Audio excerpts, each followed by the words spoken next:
What is crappening out there, YouTube? Appreciate y'all checking out another video of mine. Before we get into the video, I'm sure you can see the title and see this pretty little beauty right here. But I just want to say Merry Christmas to everybody. Yep, it's Christmas time. But I just thought I'd do another video for y'all today. Hope y'all enjoy it. This is Smith & Wesson Model 66 in 357 Magnum. What a beautiful, beautiful gun, in my opinion. We'll go ahead and open up the cylinder. Nothing in there. We are good to go. Yeah, so this is the Smith & Wesson Model 66 357 Magnum. This one is a -4, so kind of an older one. Take a look at that other side right there.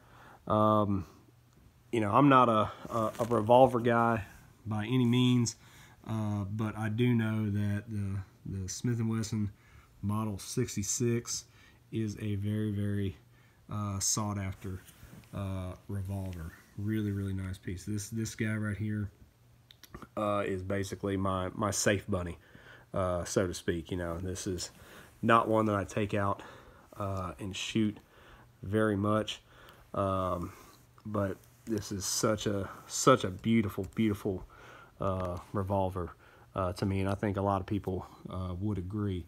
But yeah, like I said, I'm not really a wheel gun kind of guy, so you know, don't know a whole lot about these guns, but you know, I do know that this is one that was at least sought after and desired, and I think it's still desirable. I would think so. But you know, we'll talk about it a little bit. Let me know if you know, you guys have experience with these guns or something similar. You know, I know that they started making them somewhat recently. Again, this one's a little bit older. It's a -4. So I think that's maybe mid 90s. I think maybe 1994, 95, somewhere around in there. But you know, they are making them again. So we'll kind of talk about, you know, the differences of you know, the differences of the newer ones compared to, you know, one that's kind of older. I don't want to say this is vintage. I mean, it's 1994, but you know, still. Yep, gotta dip. But anyway, you know, we'll talk about this guy a little bit, and you know, there's obviously some videos on the newer ones, and maybe, you know, a newer one with an older one side by side. But this one here, like I said, -4. So you know, it's not the oldest one that's out there. The no dashes, I think, were, you know, 70s ish is when this guy came along. It is the K-frame Smith & Wesson revolver, which is, you know, again, I'm not a revolver guy, but it's you know, maybe the second biggest frame designation. The J frames are like your small little 38s. This one's a little bit thicker in the frame, but it's not an L frame like the 686, I believe. A bigger 357 Magnum. This was the same frame as the Model 19, the classic Model 19 police revolver, state patrol revolver that they had. You know, I think the big difference is that this one is stainless. What a great addition it is to be stainless. You know, have a nice stainless steel revolver. This is a 4-inch barrel, as you can see. Comes in 3, I think 6, maybe bigger, maybe smaller. I don't know. But you know, a nice 4-inch barrel.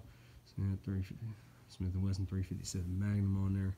Man, it's such a nice gun. So kind of, you know, talk about the differences between this one and some of the older ones.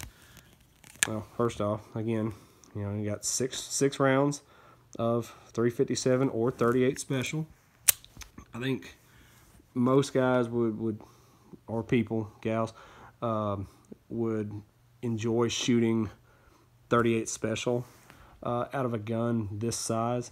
Like I said, you know, the K-frame is not the biggest and the beefiest frame for $357, especially some hot loads, because $357 comes in, you know, a variety of different loads, power factors, and all that good stuff. So does 38 special, but you know, this would be great for shooting some 38 special.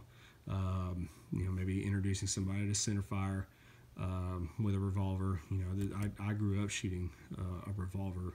That was the first handgun I ever shot, was a little 38 special with my granddad's. But this is a dream to shoot with some good 38 special. You know, it's a little front heavy, as you can imagine. You know, it's got some heft to it.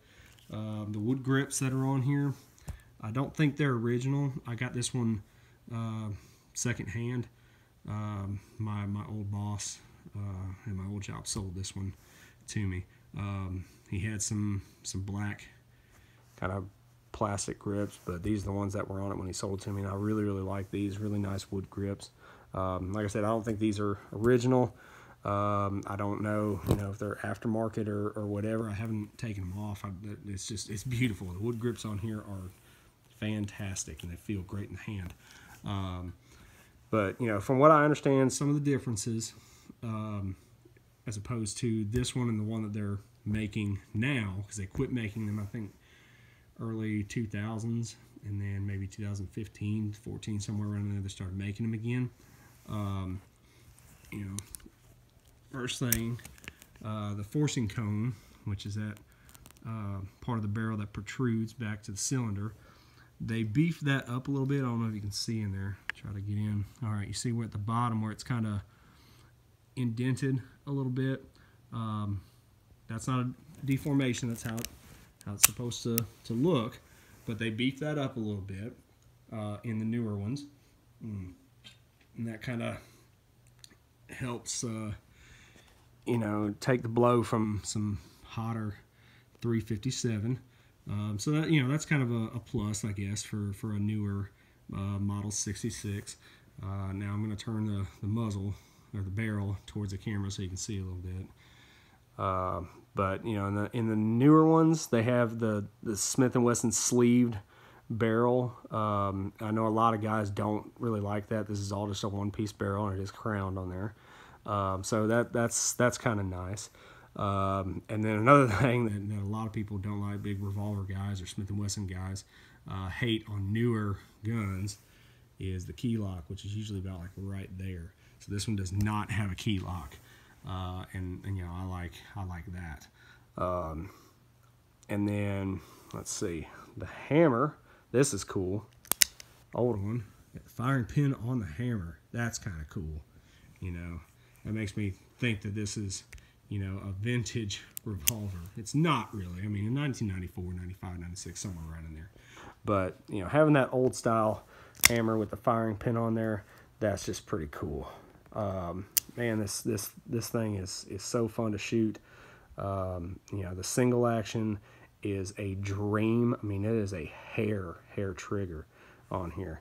And here, let's go ahead and show you what I'm talking about. I mean, this thing, you know, barely tap it and it will go off. Look at that, you couldn't even really tell. The double action's nice as well. It's nice and smooth. It is a little heavy, obviously, because it's double action, but great gun.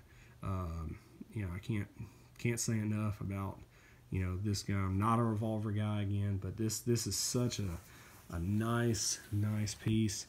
It stays in the safe most of the time, unless I just get a wild hair to maybe carry it underneath the jacket in the wintertime, like it is cold right now. But you know, it's not really ideal, I would say, for, you know, a carry gun per se. Nightstand gun, maybe. I mean, you know, I'll maybe make a video about, you know, what I think a good home defense gun or nightstand gun or duty gun or whatever the case may be. But this is just a fun gun to maybe take to the range every now and then. You know, just have in your safe and enjoy. you know, this is my centerpiece of my handguns, at least. You know, this is such a nice little gun. You know, that 4-inch barrel is really nice, and even shooting some magnums out of it, you know, it doesn't kill you.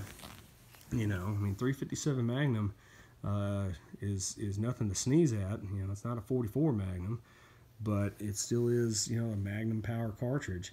And you got the kind of the U notch on there. A leaf, kind of a leaf rear sight that can be adjusted. That's something that they started doing new, I believe, on the Dash 4s, as they modified that rear sight a little bit. I don't really know, you know, what it was before, you know, or how it improved it or anything like that. But you know, that's kind of something new they did on the Dash 4s. You know, you got an underlug that comes out about 3 inches or so. You know, okay, some people might want a full underlug, and you know, you can get that with a 686, I believe, 357 Magnum. That comes with 7 shots. But you know, when this guy came out in the 70s, you know, this one, Colt Python, it was, you know, between those two, you know, that everybody would kind of, you know, debate and say, well, I like that one better. Well, I want this one. You know, can't find either of them. Blah blah blah. And you know, it was you know, back when, you know, wheel guns were the thing. And some people, you know, still like a good revolver. There's a lot of guys out there who are strictly, you know, revolver guys or gals. You know, there's nothing wrong with that. You know, you'll get great reliability out of a revolver. Everybody knows that. But you know, for me, it's not what I would choose to have if it was my only gun for self-defense. But it's such a nice gun. This is something that I really enjoy having. I got a great deal on it. You know, it's not in bad condition at all. You know, the stainless is real nice. You know, the trigger and the hammer look a little roughed up. Those wood grips really make it such a nice gun. So hope y'all have enjoyed this little review. Let me know what you guys think. If you have one, if you shot one, if you want one. I mean, there's probably a lot of people out there that want one. But you know, if you got one, let me know what you think about it. Like I said, you know, if you're introducing somebody to center fire, if they're doing, you know, if they shot 22 or something like that, you know, having a 357 Magnum, and not necessarily just this, just any 357 Magnum, I think is a great option for introducing somebody to a centerfire cartridge. You know, if you don't want to jump straight to 9mm or something like that, get you a 357 Magnum, because it's big and beefy enough that it's going to absorb some of that recoil from a 38, and then eventually you can shoot magnums in it if you want to. That's kind of my take on that one. But this is a really nice revolver, and the fact that that's an older one really makes me enjoy it and be prideful that I own it. So I appreciate it, guys. Again, Merry Christmas. Hope y'all enjoyed it. Don't forget to thumbs up, leave me some comments down there, and every second counts.